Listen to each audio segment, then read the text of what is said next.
अस्सलाम वालेकुम। अगर आपने एसी चलाने वाला सोलर सिस्टम लगवाया हुआ है तो उसके ऊपर आप गीज़र या हीटर क्यों नहीं चला पाते। अगर आप चलाने की कोशिश करते हैं तो आपका सिस्टम ट्रिप हो जाता है या बंद हो जाता है। और अगर आपने एसी या गीज़र हीटर चलाना है तो इन चीज़ों के चलाने के लिए आपको कितने सोलर पैनल लगाने चाहिए। तो इसका वन बाय वन देखते हैं कि एसी चलाने के लिए कितने सोलर पैनल लगाने चाहिए और गीज़र या हीटर को चलाने के लिए आपको कितने सोलर पैनल और कौन सी टाइप का इन्वर्टर या बैटरियां यूज करनी चाहिए, कितने सोलर पैनल लगाने चाहिए। इस चीज की सिलेक्शन के लिए आपको सबसे पहले ये देखना होगा कि आप किस टाइप का इन्वर्टर यूज कर रहे हैं। विदाउट बैटरी आप चलाना चाहते हैं या फिर बैटरी के साथ चलाना चाहते हैं। इन्वर्टर की कई टाइप्स हैं, इसमें IP65 का इन्वर्टर भी आता है, IP21 का इन्वर्टर भी आता है। ये हाइब्रिड इन्वर्टर्स हैं। अगर आप लोकल मेड जो देसी इन्वर्टर है वो यूज करना चाहते हैं जो कि 30-40 हज़ार या 20-25 हज़ार का मिल जाता है, 7 kV या फिर 10 kV में वो दस्तयाब है, वो अगर लगाना चाहते हैं तो वो विदाउट बैटरी काम करता है। अगर आपने इस टाइप का इन्वर्टर लगाना है तो फिर आपको कम से कम 8 पैनल लगा लेने चाहिए, क्योंकि 6 पैनल लगाएंगे तो आपका जो सिस्टम है वो हैवी लोड को कभी भी सही तरीके से नहीं चलाएगा। और अगर आपका एसी है तो आपको एसी भी इन्वर्टर एसी लगवाना चाहिए, और दूसरा जो नॉन इन्वर्टर या सादा एसी है वो आपको सोलर के ऊपर कभी भी नहीं चलाना चाहिए, क्योंकि उसका टार्क लोड बहुत ज्यादा होता है। टार्क लोड किसी भी एसी का स्टार्टिंग लोड होता है, वो जब ज्यादा होगा तो आपका इन्वर्टर ट्रिप कर जाएगा। आपको एक ऐसा इन्वर्टर लगवाना चाहिए जो कि किसी भी टाइप के हैवी लोड को सपोर्ट कर सके और वो बार बार ट्रिपिंग पे ना जाए। और अगर आप देसी MPPT यूज कर रहे हैं तो उसमें भी आपने अगर 6 किलोवाट या 5 किलोवाट का लोड भी इवन चलाना है तो आपको 10 किलोवाट का इन्वर्टर लगवाना चाहिए, ताकि वो इजीली आपके लोड को ड्राइव कर सके और किसी भी किस्म की आपको प्रॉब्लम ना हो। और अगर आपने हाइब्रिड इन्वर्टर लगवाना है तो इसमें IP21 लगवा सकते हैं जिसके अंदर फैंस होते हैं, या फिर आप IP65 इन्वर्टर लगवा सकते हैं विदाउट फैंस वाला।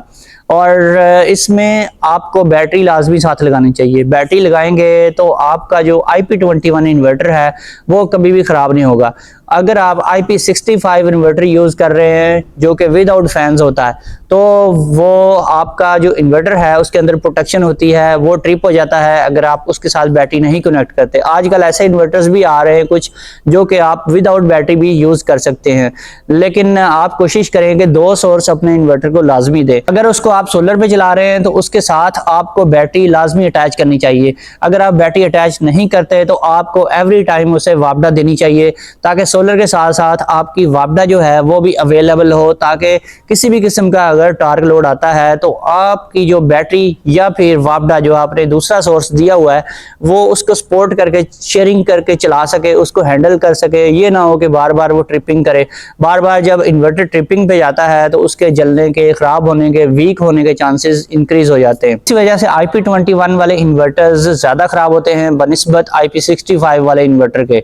और इसमें अगर आपने हाइब्रिड इन्वर्टर लगाना है साथ बैटरी भी लगानी है तो फिर आपको, अगर आप 4 पैनल लगा लेते हैं 585 वाट के तो आपका एसी चल जाएगा। लेकिन बात यहीं पे ख़त्म नहीं होती। बात यह है कि अगर आपने रिजल्ट अच्छा लेना है, यानी कि मैक्सिमम टाइम आप उसको सोलर से यूटिलाइज करना चाहते हैं, तो फिर आपको पैनल बढ़ाने होंगे। आप 6 पैनल लगा लें 585 वाट के, या फिर आप 8 पैनल लगा लें तो एसी आपका अच्छे तरीके से चलेगा।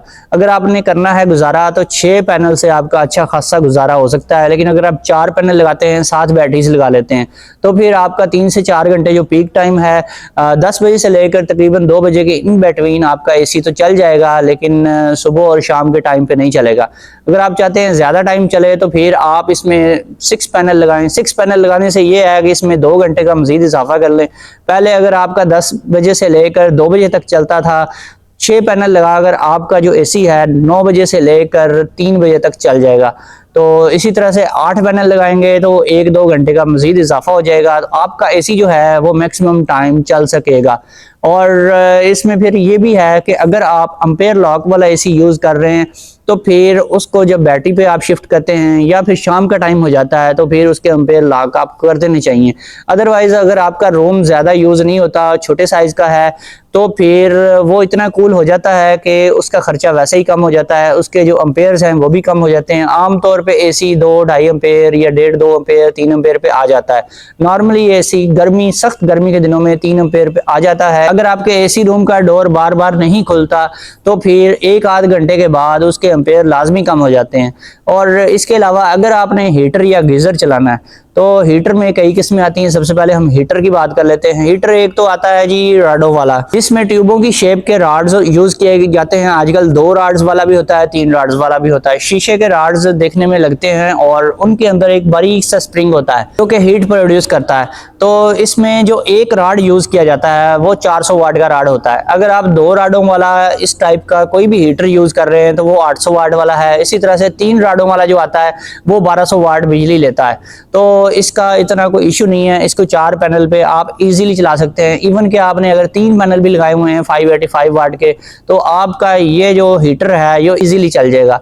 लेकिन जो पुराने जमाने के हीटर यूज होते थे, आजकल भी शायद कुछ लोग यूज कर रहे हो, वापडा के ऊपर जो यूज करते हैं, एक हीटर वाला चूल्हा भी आता था जिसके अंदर गोल ऐसे स्पाइरल स्प्रिंग होता था। उसमें कई टाइप के स्प्रिंग्स यूज होते थे। एक उसमें स्प्रिंग आता था 5000 वाट का और एक आता था 3000 वाट का, एक उसमें 2000 वाट का भी अवेलेबल होता था। लेकिन मोस्टली वो जो था वो 3000 वाट से 4000 या फिर 5000 वाट तक की रेंज में ही आता था। तो उसका जो खर्चा है वो बहुत ज्यादा बनता है। अगर आप एक एसी 1.5 टन का यूज करते हैं स्टार्ट में, वो बहुत ज्यादा खर्चा करता है।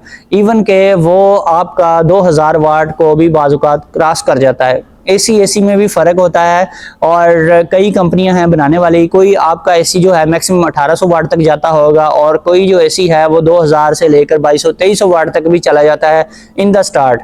लेकिन जो कमरा ठंडा होता जाता है उसका खर्चा कम होता जाता है। अब अगर 2000 वाट आपका 1.5 टन का एसी ले रहा है स्टार्ट में, तो इसका मतलब ये है तकरीबन वो 9-9.5 एम्पेयर कंज्यूम कर रहा है।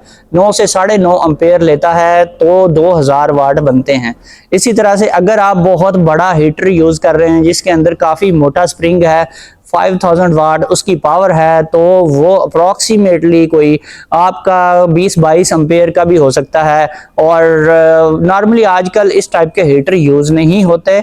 और इसके अलावा अगर आप गीजर यूज कर रहे हैं तो गीजर में आजकल जो कंपनी फिटेड जो एलिमेंट आता है वो 2000 वाट का ही होता है। और 2000 वाट का फिर मैं अगेन आपको बताता हूँ 9.5 एम्पेयर खर्चा बनता है। 9.5 एम्पेयर यानी कि तकरीबन ये 2000 वाट के राउंड अबाउट बनता है। और अगर आप इसमें एलिमेंट जो होता है वो चेंज करवा लेते हैं तो इसमें 1500 वाट का एलिमेंट भी लग जाता है और 2000 वाट का भी मिल जाता है। इसमें जो इटली का है वो सबसे अच्छा राड होता है, वो जल्दी ख़राब नहीं होता, लेकिन वो काफ़ी महंगा होता है। वो आपको 2500 से 3000 रुपये का मिलता है। और जो चाइना का जिसे बोला जाता है लोकल, वो आपको मिल जाता है तकरीबन कोई 1400-1500 का। वो लगा लें, उससे भी काम चल जाता है। इटली का लगा लें, वो कभी ख़राब नहीं होता। और 1500 वाट का मतलब है तकरीबन कोई 7 से 7.5 एम्पेयर उसका खर्चा होता है। और जो 2000 वाट वाला राड होता है उसका खर्चा जो है वो तकरीबन 9 एम्पेयर होता है। आपका जो 3 किलोवाट का इन्वर्टर होता है उसके ऊपर 13 एम्पेयर लिखे हुए होते हैं। आजकल 4.5 किलोवाट या 4 किलोवाट के भी इन्वर्टर आते हैं जो कि 24 वोल्ट यानी कि डबल बैटरी वाले होते हैं। जितने भी 4-4.5 किलोवाट के इन्वर्टर होते हैं उनके ऊपर आमतौर पे 17 या 18 एम्पेयर लिखे होते हैं मैक्सिमम। तो अगर 17-18 एम्पेयर वाला आपका इन्वर्टर है तो फिर भी चल जाएगा। और अगर आप यूज कर रहे हैं 3 किलोवाट का इन्वर्टर, अगर वो पक्का 3 किलोवाट देता है तो इसका मतलब ये है कि वो इजीली आपका 1500 वाट का लोड चला लेगा, बल्कि 2 किलोवाट का लोड भी इजीली चला लेगा। अच्छा, ज्यादातर जो इन्वर्टर हैं वो 3 किलोवाट ऊपर तो लिखा होता है या फिर 3600 वाट भी लिखा होता है, लेकिन वो पावर आपको 2400 वाट से ज्यादा प्रोवाइड नहीं करते। तो 2400 वाट का भी अगर आपके पास इन्वर्टर है वो भी इजीली आपका 2 किलोवाट का लोड चला लेगा। लेकिन चलाने में तो मसला कोई नहीं है। और इतना ज़्यादा लोड अगर किसी भी इन्वर्टर पे डालें वो हीटअप होता है और प्रॉब्लम क्रिएट कर सकता है।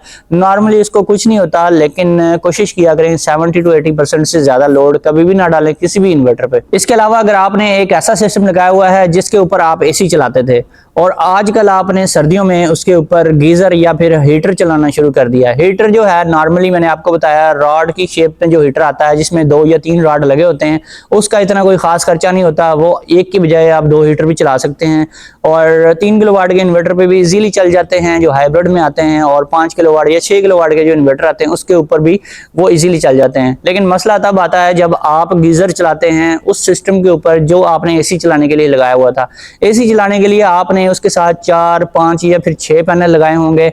और एसी का मैंने आपको बताया लोड इतना ज्यादा नहीं होता। स्टार्ट में जो आपका एसी है वो मैक्सिमम 2 किलोवाट तक लेता है, उसके बाद उसकी पावर कम होना स्टार्ट हो जाती है। जब वो 3 एम्पेयर पे आ जाता है, तकरीबन आप जब मीटर देखेंगे 600, 700, 650 वाट या 700, 750 वाट तक वो ले रहा होता है। तो ये इतना कोई खास खर्चा नहीं है, ये भी आप किसी भी 4 पैनल के सिस्टम के ऊपर भी चला सकते हैं। लेकिन प्रॉब्लम तब आती है जब इसी सिस्टम के ऊपर सर्दियों में आप चला देते हैं जी एक गीजर जो कि 2 किलोवाट का होता है। 2 किलोवाट का जब आप पक्का लोड डालेंगे, यानी कि ये ऐसा लोड है जो कंटिन्यूअसली चलता रहता है। जब कंटिन्यूअसली इतना हैवी लोड डालेंगे तो आपका जो सिस्टम है उसका बेड़ा गर्क होने का चांस बढ़ जाता है। इसमें यह है कि 2 किलोवाट का जब आपने लोड मुसलसल चलाना है तो फिर सर्दियों में पावर भी कम हो जाती है। आपका जो पैनल 585 वाट वाला गर्मियों में दे रहा होता है 470 वाट तक मैक्सिमम, वही आपका सोलर पैनल सर्दियों में आ जाता है 300 या 350 वाट पे। ये डिपेंड करता है आप किस एरिया में रहते हैं।